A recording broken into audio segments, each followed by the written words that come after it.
বিসমিল্লাহির রহমানির রহিম। হযরত আবু হুরায়রা রাদিয়াল্লাহু তাআলা থেকে বর্ণিত আছে একটা হাদিস।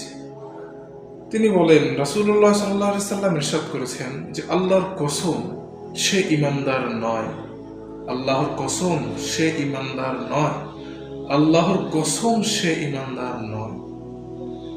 বলা হলো, হে আল্লাহর রাসূল, কে সে যে ঈমানদার না? রাসূল বললেন, যার প্রতিবেশী তার হাত থেকে নিরাপদ থাকে না, সে ঈমানদার না। অথচ আমি আপনি প্রতিবেশীর বাড়ি ঘর, তার জান মাল, এটা নিয়ে কখনো চিন্তাই করি না, তাহলে আমি আপনি মুসলমান পরিচয়তে লাভ আছে? লাভ নেই। ঈমানদারি তো নেই, এটা মুসলিম কিভাবে হলাম? আল্লাহর প্রতি বিশ্বাস, ওই রকম বিশ্বাস তো সবারই থাকে। হিন্দুর কাছে জিজ্ঞাসা করলেও বলবে না আল্লাহ একজন আছে। আমি আর আপনি কিভাবে তাহলে ঈমানদার হলাম বলেন?